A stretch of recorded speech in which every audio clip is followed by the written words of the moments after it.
अमोन Babylon में मसालों का व्यापारी था।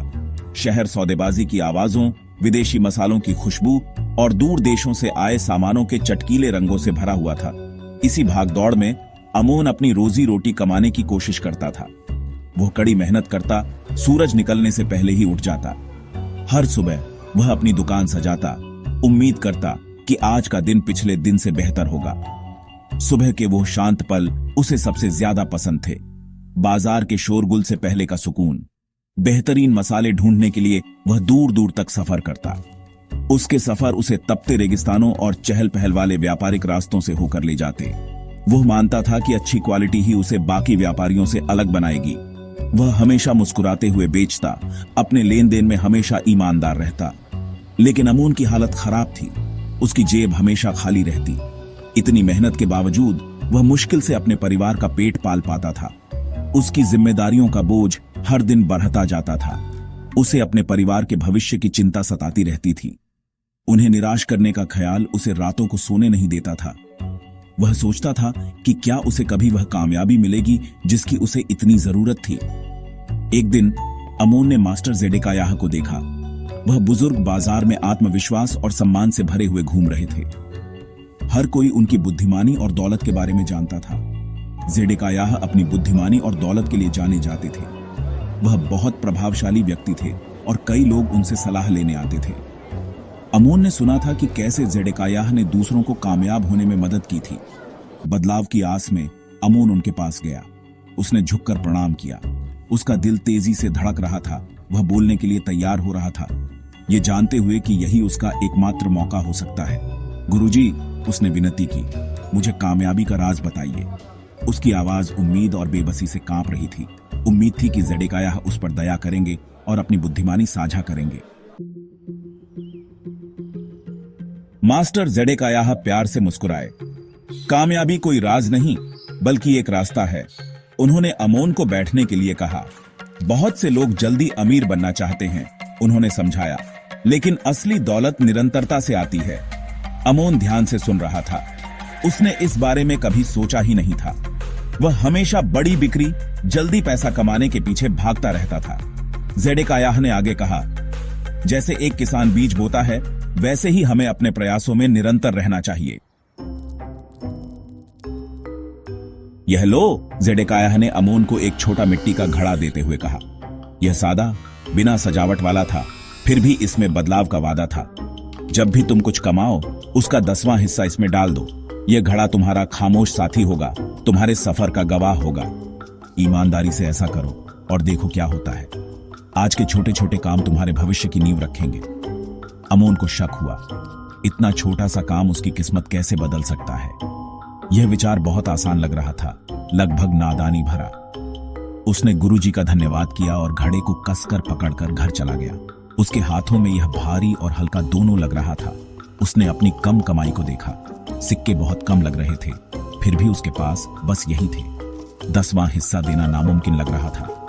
हर सिक्का कीमती था, उसके रोज के संघर्ष में एक सहारा। लेकिन उसे जेडेकायाह की बातें याद आईं और उसने कुछ सिक्के घड़े में डाल दिए। यह एक छोटी शुरुआत थी, लेकिन फिर भी एक शुरुआत थी। हर सिक्के के साथ उसे उम्मीद की एक किरण दिखाई दी। शायद, बस शायद, यह छोटा सा काम किसी बड़ी चीज का कारण बन सकता है। भाग 4, समृद्धि के बीज। शुरुआत में घड़ा धीरे धीरे भरा। अमोन ने फौरन जरूरतों के लिए सिक्कों का इस्तेमाल करने की इच्छा को रोका। उसे बीज बोने वाला किसान याद आया। वह बचत करता रहा, तब भी जब यह बहुत कम लगता था। हफ्ते महीनों में बदल गए। अमोन का अनुशासन बढ़ता गया। उसने अपने खर्चों को संभालने के तरीके खोज लिए। उसने देर से मिलने वाले फायदे की खुशी को खोज लिया। धीरे धीरे घड़े का वजन एक सुकून बन गया। भाग 5, निरंतरता की शक्ति। साल गुजर गए। अमोन अपनी आदत जारी रखता रहा। हर दिन वह सुबह सुबह उठ जाता, आगे आने वाली चुनौतियों का सामना करने के लिए तैयार। उसका रूटीन आसान था लेकिन असरदार था। वह इस मंत्र में विश्वास करता था कि छोटे, निरंतर काम समय के साथ बड़े बदलाव ला सकते हैं। छोटे घड़े की जगह बड़े घड़े आ गए। जैसे जैसे उसकी बचत बढ़ती गई, वैसे वैसे उसका आत्मविश्वास भी बढ़ता गया। उसे अपनी मेहनत का फल दिखने लगा। और इसने उसे आगे बढ़ते रहने के लिए प्रेरित किया। बड़े घड़े उसकी बढ़ती दौलत और उसकी प्रगति का प्रतीक थे। उसकी लगातार बचत और कड़ी मेहनत ने उसे कामयाबी दिलाई। अमोन की दुकान समाज में कामयाबी की मिसाल बन गई। लोगों ने उसके समर्पण और उसके व्यापार के विकास को नोटिस करना शुरू कर दिया। यह सिर्फ पैसों के बारे में नहीं था, यह अनुशासन और सफर के बारे में था। वह अब सिर्फ गुजारा नहीं कर रहा था, बल्कि फल फूल रहा था। ग्राहकों के साथ उसकी बातचीत खुशी और संतुष्टि से भरी होती थी। अमोन की मेहनत रंग लाई थी और अब वह अपने निरंतर प्रयासों का फायदा उठा रहा था। उसकी दुकान हमेशा ग्राहकों से भरी रहती थी, जो उसकी कामयाबी का सबूत थी। अमोन ने एक कीमती सबक सीखा।